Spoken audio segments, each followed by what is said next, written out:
এখন অনেক শিক্ষার্থীর কাছে স্কুল আনুষ্ঠানিকতা আর কোচিং অপরিহার্যতা হয়ে উঠেছে।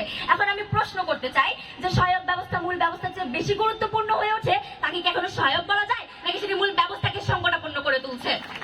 মাননীয় মডারেটর আলবার্ট আইনস্টাইন বলেছিলেন, education is not the learning of facts but the training of minds two think. এখন শিক্ষার উদ্দেশ্য কি?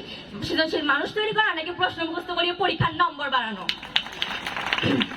মাননীয় মডারেটর, সবচেয়ে ভয়াবহ বিষয় হলো কোচিং সংস্কৃতি শিক্ষার্থীদের উপর অতিরিক্ত মানসিক চাপ সৃষ্টি করছে। সকালে স্কুল, বিকেলে কোচিং, রাতে আবারও প্রাইভেট। একজন শিক্ষার্থী নিজের স্বপ্ন নিয়ে চিন্তা করার সময় পাচ্ছে না। মাননীয় মডারেটর, আমরা জানি ফিনল্যান্ড বই মুখস্থ করায় না, বরং বাস্তব সমস্যা ধরে ম্যাথ, সায়েন্স, হিস্ট্রি বিভিন্ন বিষয়ে গুরুত্ব দেয়। তারা ক্লাসরুম ও শ্রেণীকক্ষে গুরুত্ব দেয়, কোনো কোচিং কেনা। এই কারণে বিশ্বের সেরা শিক্ষা ব্যবস্থার মধ্যে ফিনল্যান্ডের নাম রয়েছে। মাননীয় মডারেটর, আমার প্রতিপক্ষ প্রশ্ন করে গেলেন কেন লক্ষ লক্ষ শিক্ষার্থী কোচিং এ যাচ্ছে। আমি বলবো, মানুষের ভিড় কোনো কিছুর গুণমানের প্রমাণ নয়, হাসপাতালে ভিড় থেকে। তাই বলি কি সমাজ সুস্থ? ঠিক একইভাবে ভিড় অনেক সময় সমস্যার কারণ হয়, সমাধানের নয়। মাননীয় moderator, if schools need coaching to function, the system itself has failed. যদি স্কুল চালাতে কোচিং লাগে তাহলে শিক্ষা ব্যবস্থাই ব্যর্থ।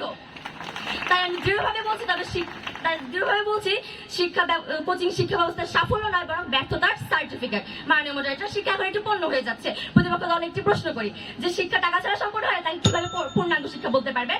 ধনী শিক্ষার্থীরা এখন ভালো কোচিং পাচ্ছে, গরিব শিক্ষার্থীরা পাচ্ছে সীমিত সুযোগ। তাহলে কোচিং কি করলো? শিক্ষার মান বাড়ানো, নাকি বৈষম্যের ডাল আরো উঁচু করে তুললো? মাননীয় মডারেটর, যেখানে অর্থ শিক্ষার মান নির্ধারণ করে, সেখানে মেধা নয় মানি ব্যাগ প্রতিযোগিতা করে।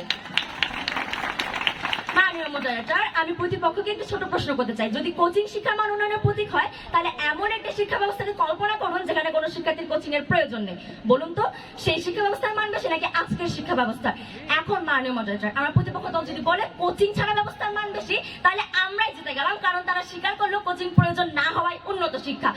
আর যদি তারা প্রতিপক্ষ বলে আজকেরটাই ভালো, তাহলে বাস্তবতার বিপরীতে অবস্থান করবে তারা।